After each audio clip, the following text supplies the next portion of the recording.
Hey everyone, welcome back to We Are Chattin, your Penn State Brandywine podcast. We're your hosts, Ava Clements and Natalie DeMario. And today we are chatting with Dr. Austin Duckett. Dr. Duckett is Director of Student Affairs at Penn State Brandywine with 2 decades of experience focusing on areas of student activities, leadership development and training, residence life and housing services, and judicial affairs. With all of that said, Dr. Duckett, it's great to have you on the podcast. Welcome to the studio. Thank you both. I am so excited to be here finally. This is actually one of the moments that I've been waiting for since I have been hired. Exciting. Because one, the chemistry that the two of you bring to this experience is amazing. But then also, it really, as I was looking at the role, it gave me an opportunity to really see what students are about, to talk about some of the experiences here. And I know back then it was still newer or younger, but since then you guys have killed it. Thank you. Thank you. You can just, people can see the university through, the student's perspective, and these questions really help bring out a lot about just the experience here. Awesome. We appreciate it. We're really having fun doing it, so we're happy to be here. Absolutely, yeah. Awesome. And we're happy to have you here today. This is awesome. Sure. All right, so I guess we'll get started right from the top. All right. Can you talk to us about what led you to work at Penn State Brandywine? Yeah, so literally, so like I was just saying, like the podcast was just a piece of the research that I'd done about Penn State Brandywine as a campus, but then also the Director of Student Affairs role is really in the wheelhouse of where I want to go next in my career, but also offered a great opportunity to talk with students and to continue the work of student affairs in a way that's holistic. And we may get into this a little bit later, but this just offered an opportunity of an intimate campus to make sure that the services for our students are second to none and that the experience here is the best that it can be, for our students. And so I'm probably one of the most student-centered professionals that you will meet. And so everything I think about, the decisions that I make, how I center my work is all about the student voice.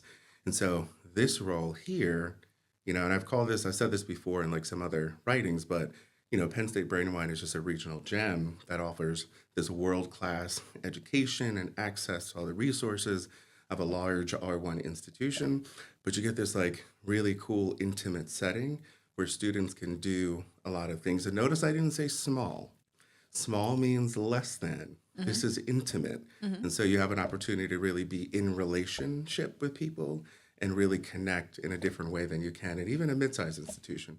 So this just posed a really unique opportunity. Yeah, I like the reframing of small to intimate because it truly is intimate. And I feel like small definitely doesn't capture everything that we have here at Penn State Brandywine. So I'm going to use that one from now on. And I'm glad you're just as passionate about Penn State Brandywine as we are. Oh, yeah. It's exciting. Love to see it. I'm just getting started. Oh, yeah. So to kind of go off of what you were saying, what kind of got you interested in working specifically in student affairs? Because I know it's kind of a broad department, but you do a lot in there. This is almost a part of my origin story, almost, because it's, I will say the gateway that led me to student affairs from the beginning really was my time as a student and being involved on campus. So a lot of us student affairs professionals, this is why we always say, students, get involved. You have to get involved. At least try one thing, like just get involved. And so I think it's become this buzzword where students are like, yeah, I'll get involved. But in my case, it was my involvement that really changed my life and transformed how I thought about myself and really gave me access to my inner power to like really develop into the professional that I am today. So my journey really started first year of college, 1998. We'll say. It's not that long. A few couple years ago. Just a couple years. No. Recent grad. But I was a great high school student. Our high school was very diverse. A lot of different folks lived around the neighborhood, in the neighborhood, went to school. And so when I got to like Coleman College, it was considered a small private liberal arts school, which was a predominantly white institution. So people that looked like me were few and far between. So it was, for me, a little bit of a culture shock. And so when I was trying to get adjusted and figure out who my allies were and kind of figure out this whole first generation thing before first generation was a thing back then and really understanding it, I didn't adjust well. So I came from graduating with almost a 3.8 GPA in high school to being involved to at the end of my fall semester. And I always tell this to folks, and I'm always transparent about it because it's a part of my story. And so I earned a whole whopping 1.7 GPA at the end of my fall semester. And it was because I didn't do the things that folks were asking me to do. Go to class, not hang out as much, manage your time, be around people that actually are committed to your success, find a mentor, like all the things that we say. So I was like, oh, I can figure this out on my own. But now that I understand as a first generation student, I was so terrified to make the wrong decision, because if I made the wrong decision, that meant college was over. Like I could not make a decision that would end the semester. I didn't have the opportunity for a gap year. I couldn't have a do-over. So I just had to barrel through. But through that, when I finally got the grades and I went home between fall and spring break, my mom at the time was like, this can't happen again. And she promptly just kind of put her foot on my neck and just a tad. Applied some pressure, right? And so get it together. Because for me, my family back then, it represented a sacrifice for me to even be, to go, right? Absolutely. Forget about earning good grades, forget about working. So I took that as an opportunity, as a wake-up call for sure. Yeah. But it really gave me an opportunity to then be brave and courageous and start asking for help and leaning into what folks were offering. So where for me that help that kind of manifested was my director of campus programs, Susan Jewell, to this day. And so she's someone that has always been influential back then. And she's the person that at the end, when I was about to graduate, anytime you ask a student affairs person their origin story, there's always the one person in their life that they can tell you, said, hey, do you know this could be a job? So she was that person for me.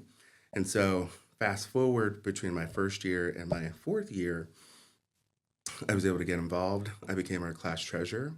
I acquired 3 jobs on campus. Wow. And so I worked for our college president. I worked in our student union. I think it was like a computer lab monitor. I was an orientation leader. So all the things that, I do now and see as important, I was doing back then and didn't realize how important they would be. And so student government became a passion of mine. And so I became our executive vice president in my junior year. I became student body president in my senior year.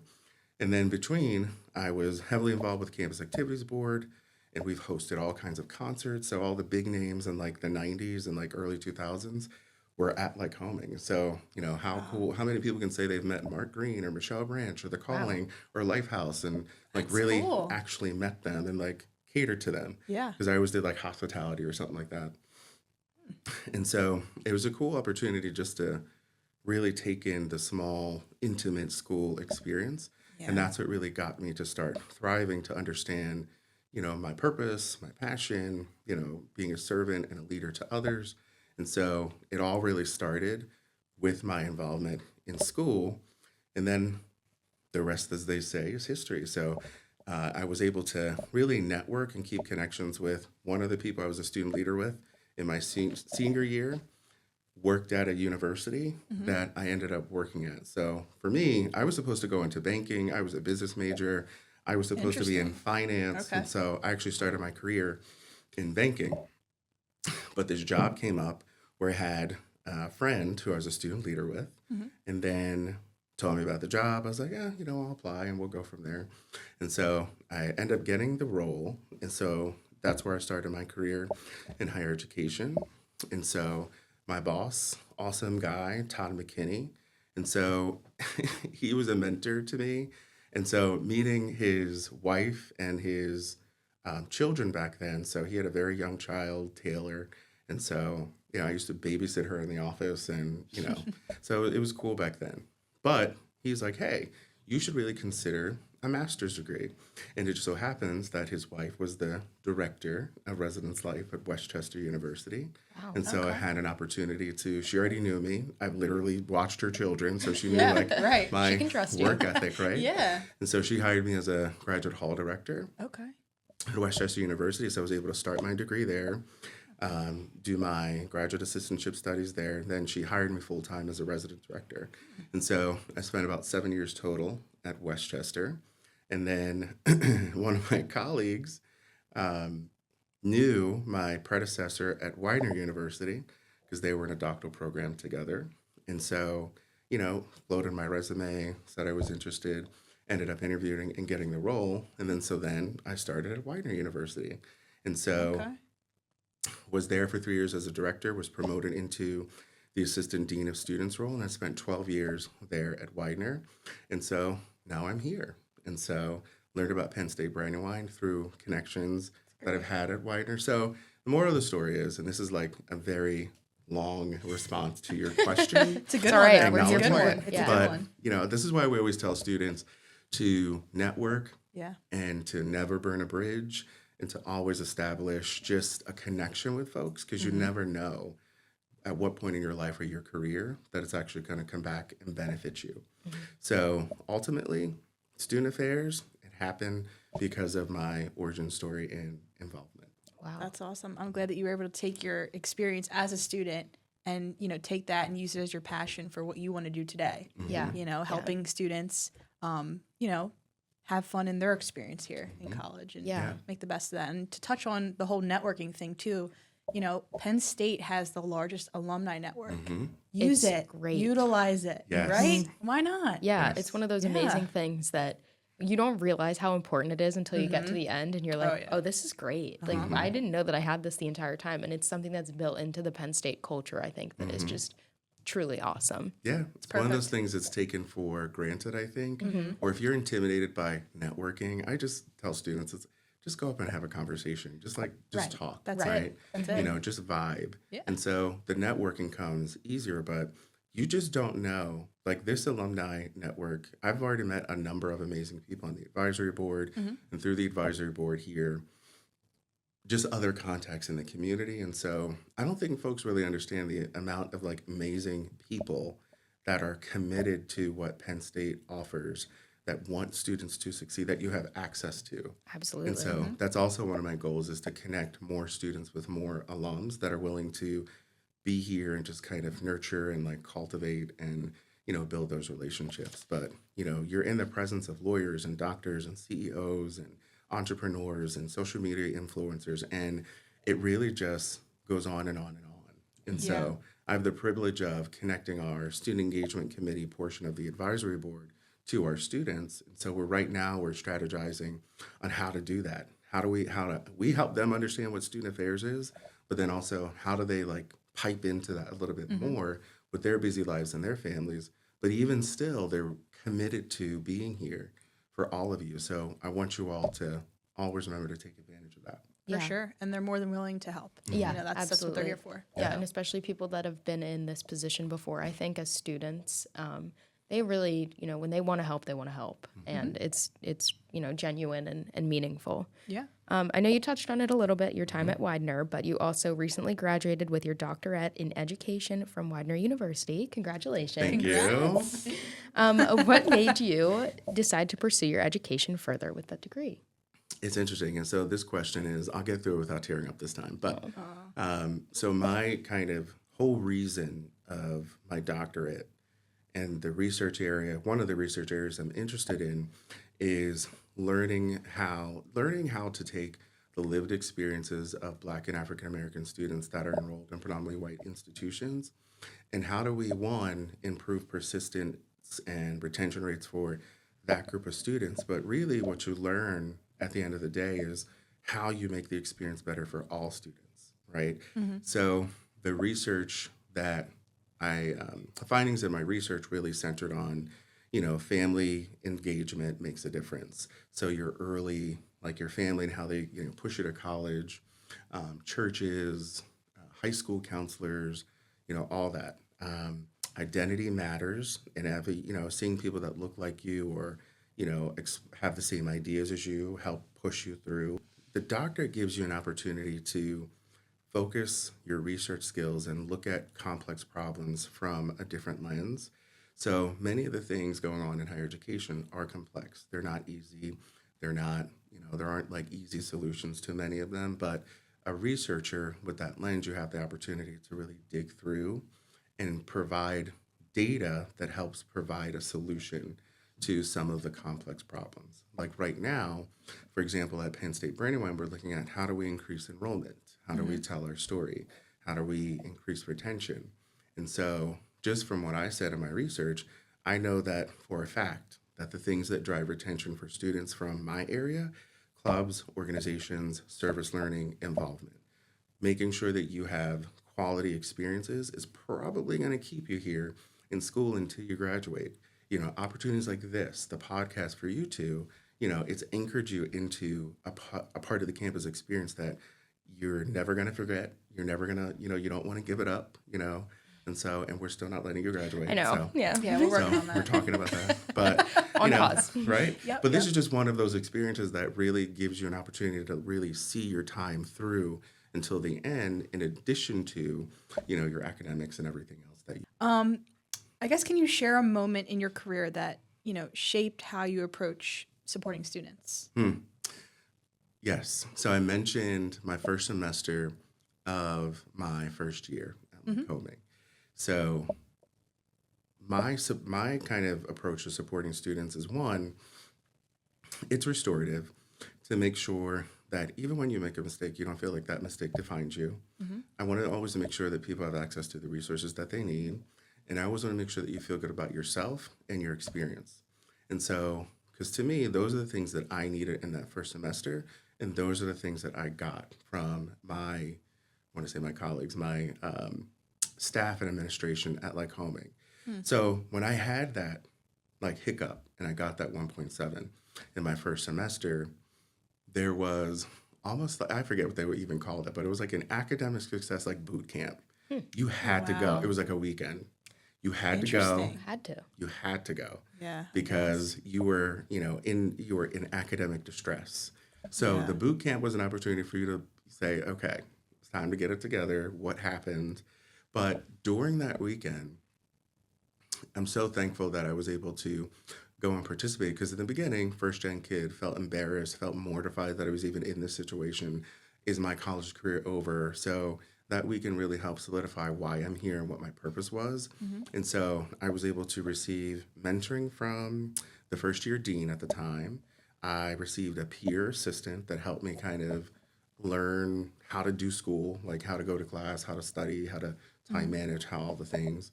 I was set up with a support network. I was given access to, additional financial aid resources, because that was always a stressor of just paying for school that students still go through today. It's like, okay, you got through this one, but now the bill is coming again. Yeah. And so that weekend really changed my life and changed my perspective about how I see support.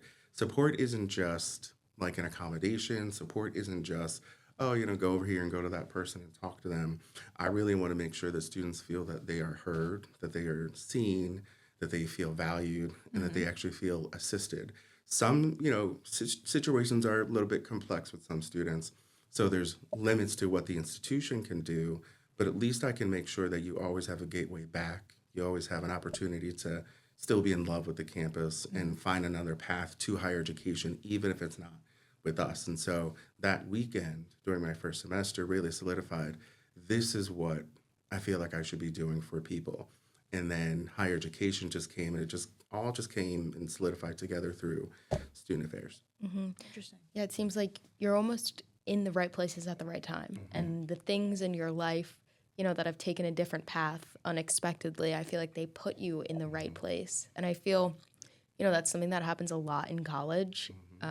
We think one thing and it turns out to be a completely different thing, but it all really makes its way full connection in the end. Like, you would never assume, okay, I was doing horrible my first semester, and look at where you are now, helping students succeed. And it's, it's a really great to hear. Yeah, and I think another thing to touch on too for students who are listening, sharing your experience with the 1.7 GPA.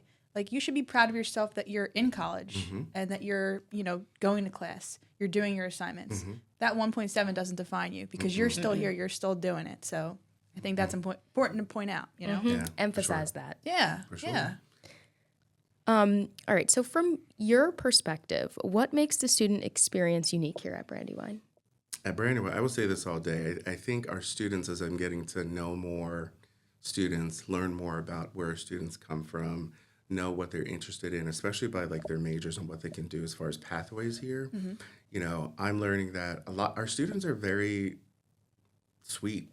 Like they're, I don't think I've come across one student that hasn't held a door for me or said hi, or if they make eye contact, because you know how you make eye contact with someone by accident, it's like awkward. Yeah. You're Yeah, like, it's like that 1 second. I was Right. like, yeah. So the students that are paying attention, like they smile. Yeah. I feel like the students that are here, even though they're busy and they have other things off campus and family and jobs and all the things that don't really allow them to be here, one of the cool things that I've noticed is that, you know, the students, like I said, they are sweet, they are engaged, and they want to be here.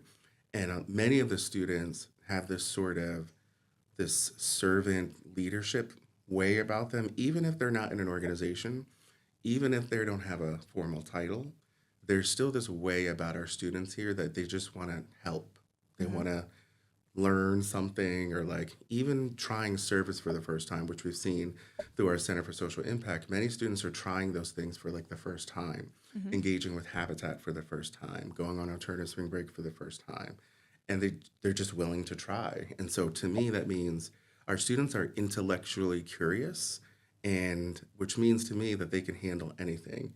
And so to the point of my own story of learning resilience, I think the students here in their circumstances bring them into an opportunity where they learn more about how to pivot and being resilient and not letting the little hiccup get in their way of their goal and their dream. Yeah. And so, you know, so those are in the nutshell of what I've seen of our students so far. And I'm so looking forward to digging more this summer, preparing for the fall, and doing even more to support the student experience. Yeah. And I have to agree. I think we do have such a special campus community, you Yeah, know, yeah. and with leaders like you know, it definitely just takes it to the next level. So Yeah. it's great. Yeah. Yeah. And Yeah. it does feel very warm on campus here, I feel like, with everyone.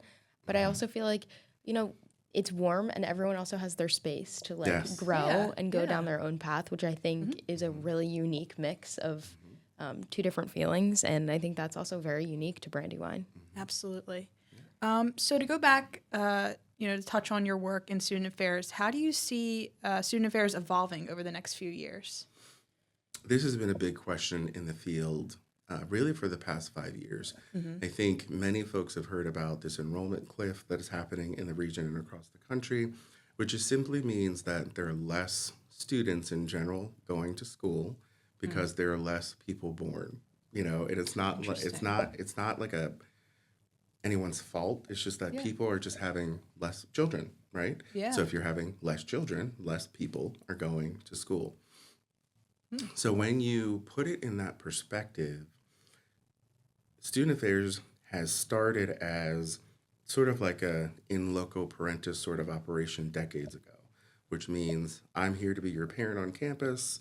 I am there were literally roles called dorm mom and dorm dad and dorm father or dorm dean. Yes. So, and their role was to just be your parent away from where you were.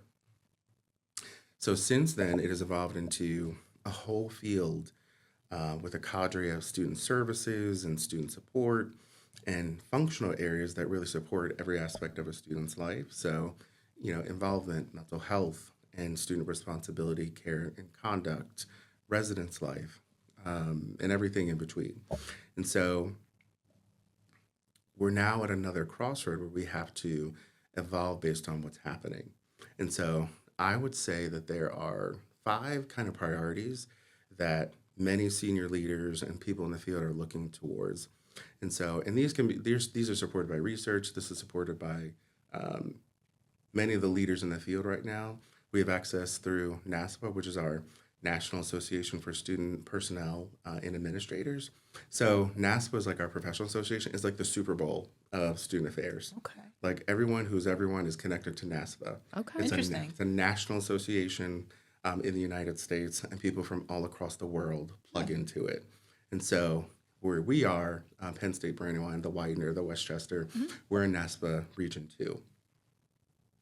And so if you're looking at the research in NASPA, and I like literally couldn't stop like typing up enough notes about this. So I'm just going to give you like 4 or 5 points. Yeah, So one, yeah. so from programming is from just doing programs, we have to get into a student success infrastructure. And so it's just not about the experience. It's really about how do we provide you experiences that develop you socially, but then still help you to learn. So it's not just about the make it, take it, you build a plant. It is, we're going to teach you how to build a plant and why it's important and how you can use this to grow a garden that you could live off, Yeah. So there are learning outcomes that are associated with it. And so, so we're expected to like own the outcome as well as the experience. And so, and helping students to understand that is going to be important in the field. So there's this whole notion of the connected campus model, which simply means that people in departments around a campus cannot be in a silo.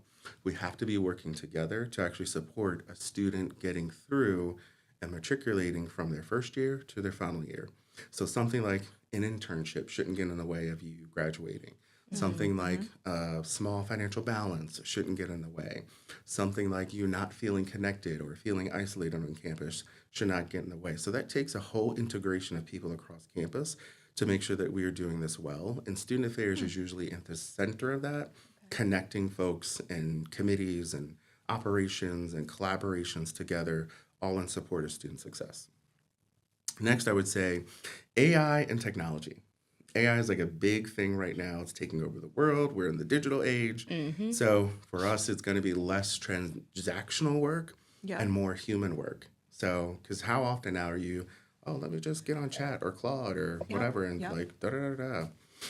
Did that this So, morning. right? No, the worst is when Yeah. you call someone and it's a robot. It's like, Yes. do real people exist? Oh, I Yes. know. I'm like, Yes. speak to someone. Someone, Yes. please. Speak to someone. Zero, person. zero. Speak to someone. Yeah. So it is taking over everything. So Yeah. being able to then center our learning model on the fact that AI and technology is taking over the world in this way so quickly, but then also getting students to understand and administrators and faculty to understand how do we center this change in your learning to prepare you to be effective global citizens. And so there has to be more human work and human connection, and I'm sure as students you see many students just sort of existing and maybe not connecting to a lot of things. Yeah. Or one of the trends I'm hearing now, especially in mental health work, is students are using chat GPT as a therapist. And so I've heard that too. so it's like, wow, how did we Yeah. get here? Right. You're talking to a robot or not an AI, or it's not even a robot at this Something. point. It's something, Something, right? right? So, but the fact that you talk to ChatGPT and say you're giving AI an identity as a person, like it has a soul. And so thinking a little bit deeper about how we bring some more human connection to our work in the midst of AI is going to be important.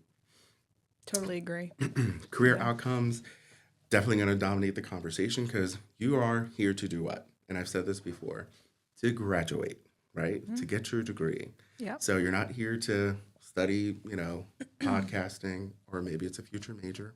Be cool. Oh, that would be Honestly, cool. I wouldn't doubt it. No, yeah. I wouldn't doubt Clock it. that. Yeah. Well, side note, some of my older students that I have, now that I'm 25 years in the field, I have students that are now like 30 and have families and like are doctors and neurosurgeons. Wow.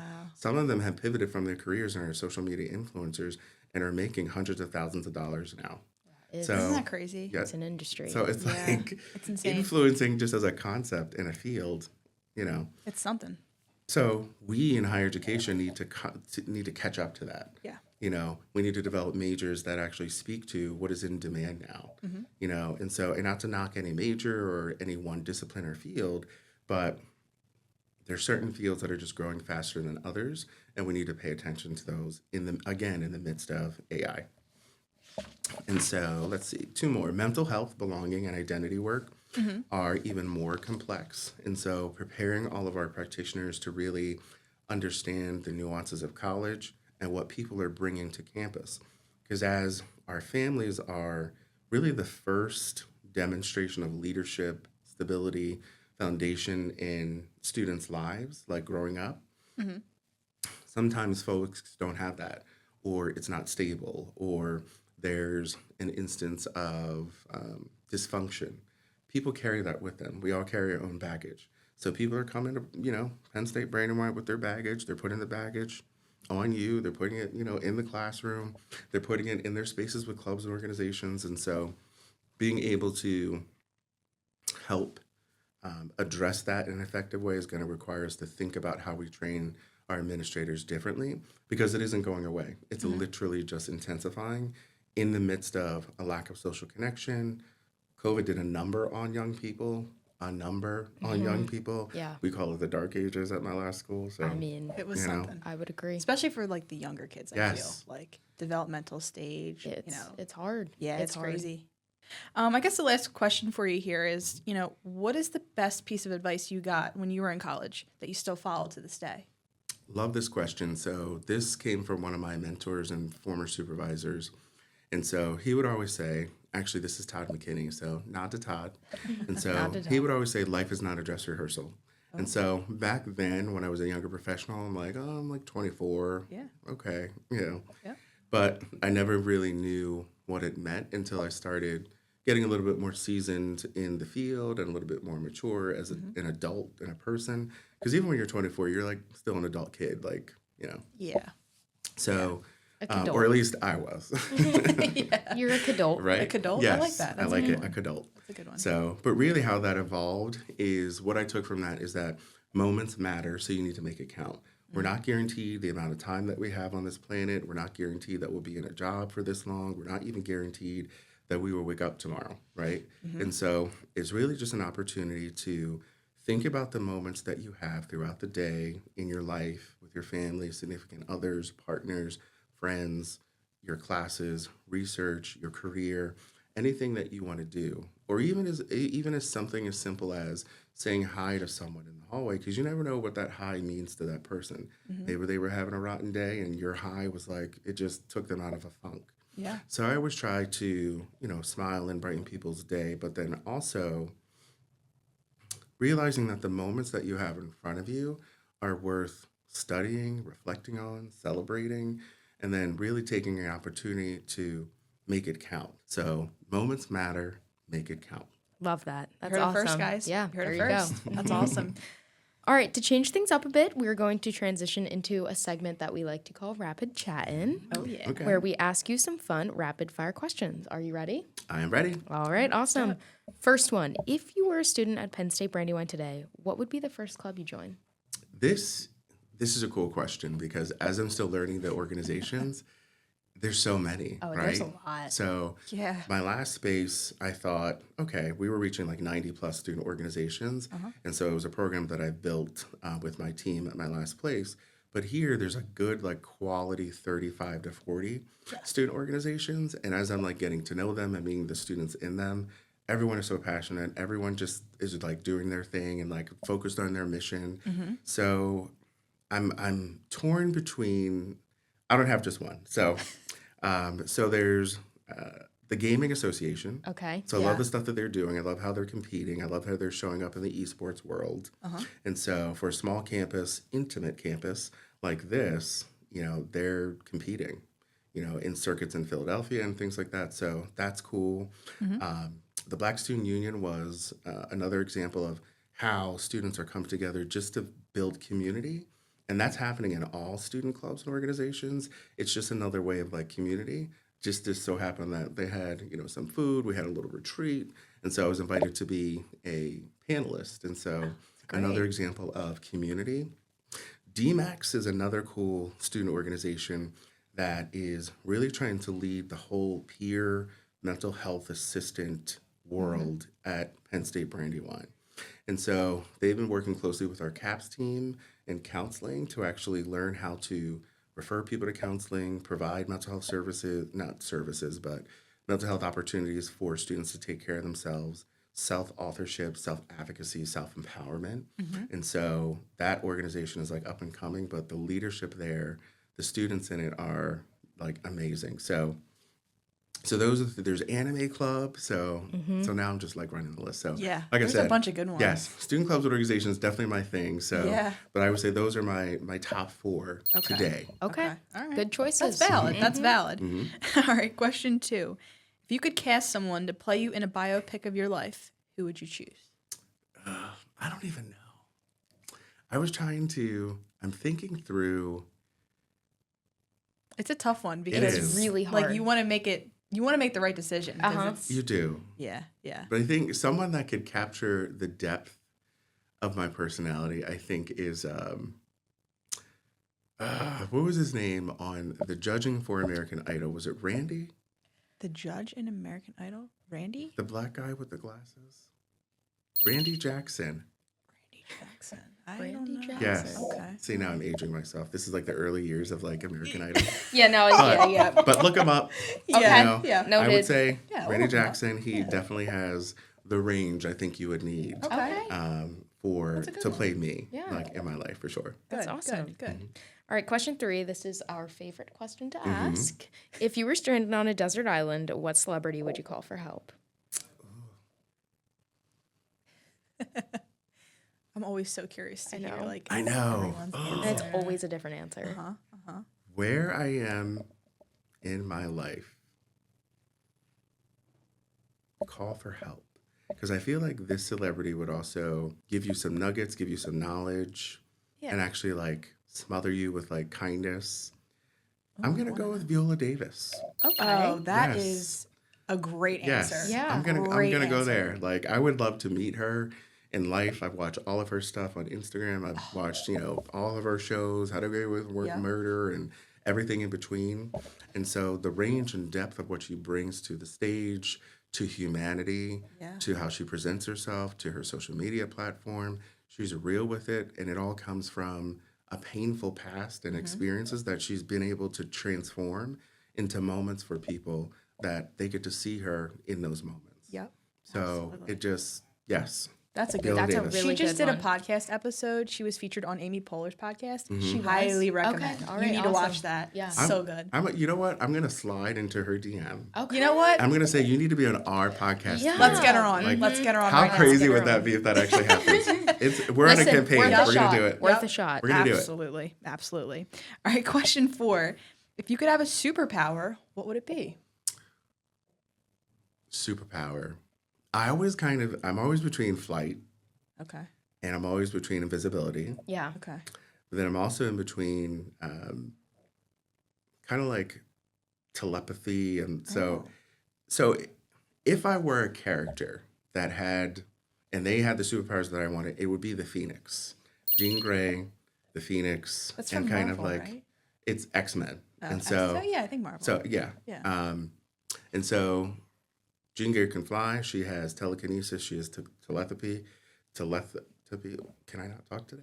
Telepathy. There we go. Telepathy. Oh gosh, I don't know. But also with the powers of the Phoenix Force. So this kind of brings me back to like anime and cartoons and all this stuff. I'm still like a big goofy kid, especially on Saturday all are. mornings. We all It's are. my favorite time. And so the Phoenix Force is like this cosmic energy where you can really bend time. You can travel interdimensionally. You can control people. You can rip open rifts in space. You can shoot beams, like everything. And so I would want all of that. So it encompasses like pretty much all that I said. So Yeah, you that's a good one. That's awesome. Telepathy, Yeah. telekinesis. A little bit of There you go. everything. Yeah, right? you got a Little sprinkle. loophole there. Right. Yeah, you got a loophole. Yes. Yeah, that's a good way of thinking about it. Absolutely. All right, final question. We hear that you're quite the dancer. Favorite song to dance to? Let's hear it. Let's hear it. I used to DJ in college. Wow. Oh, Right. Wow. What doesn't Dr. Duckett do? Okay, what doesn't he do? Yes. I DJ'd, and so we had a small little show. I was called, it was such a crazy name. DJ Duckett. It was like DJ Duckett in the Chocolate house. Thunder. Oh, So okay. Love Yeah, it. that's Love awesome. it. something crazy that So good. just kind of birthed itself from my Yeah. persona back then. you So go. when I tell you, like, I really transformed my first year into like this other person. Yeah. I really mean that. So I've always had in love and appreciation for music. I was raised with music in the house, and so my parents often had friends over, and they called it like, what do they call it? R&B night. So it was like on Tuesdays outside on the stoop. Yeah. So I was listening to the music. I was a kid. I wasn't probably supposed to be listening to their conversations or watching them drink Hennessy and cranberry, but I didn't see anything. but I grew up no. on all the classics, WDAS classics, old school R&B, soul. So that really laid a foundation for an appreciation of all things music. So then I loved music so much. I got into pop, of course. I got into alternative. I got into grunge for a minute. That was a crazy period in my life. Yeah, it was interesting. And so Side quest. for sure. But it really, made me branch out and listen to different artists and different things. And so there's like literally any day that you talk to me, there's always a song playing in my head. So it could be anything from Alanis Morissette. It could be Lil' iconic. Kim. It could be Mary J. Blige. It could be New Edition. It could be Michael Jackson. Oh, So you have quite I'm the- literally all over the place. So favorite song to dance to? This is actually probably the toughest question that you've asked me today. Yeah. But my Uh-oh. flashing back to looking at myself and like all the fraternity and sorority parties I used to DJ. Yeah. One of the songs that I always played to get the party started. Okay, I here we always go. I always kicked it off myself. Okay. But it's the percolator. So have you heard that? It's time I for think the I have. percolator. I do. Yep, Yeah. yep. Yes. Time for the Yeah. percolator. I do know that song. Yeah. Percolator. Oh, And yeah. then- So I'm gonna Oh, yeah. assume that got all the parties going. Yeah, absolutely. Own that. Yep. Own that. Oh, I do. For sure. I do. For sure. There are many, I'm probably glad I'm not going to run for office in my future because there are many photos, videos, vlogs, and just moments that have been captured. Yeah. That maybe today I wouldn't be so, proud Right, of. right. But at the end of the Yeah. day, they're part of my history. And so I always love to have fun anywhere I go and make sure other people are too. So that's how we did it. Wow. So Love it. it That's just, awesome. Well, you know what? I heard we're having a roller skating event coming up soon. Might I need a think DJ. you might have to pull out your DJ equipment and get us started with the percolator. look, What do we think? don't tempt me with a good time. Awesome. Perfect. Well, Yeah. Dr. Duckett, we really appreciate you coming on the podcast today. We enjoyed, everything you had to say, your advice, your experience. It was great, and we're truly lucky to have you here at Brandywine. So We're thank very- you. Thank you, We're very thank you. happy Yeah. that your path led you here. Yeah, This me is awesome. too. I'm so Absolutely. excited for you all, for our students, and for what this awesome campus has in its future moving forward. We're going to be here forever. Brandywine forever. That's what I'm committed Be to. wine forever, right? Be one Yes. forever. Love it. Yeah, it's awesome. awesome. Thanks, Dr. Duckett. Thank you Yeah, so much. absolutely. Thank you both. Bye. See you. Thanks for tuning in. We are done chatting for today. This podcast was recorded in the Penn State Brandywine Makerspace Media Production Studio. We Are Chattin' was made possible by Penn State Brandywine Strategic Communications and the Brandywine Launchbox. Remember to like this podcast and stream it on wherever you get your podcasts.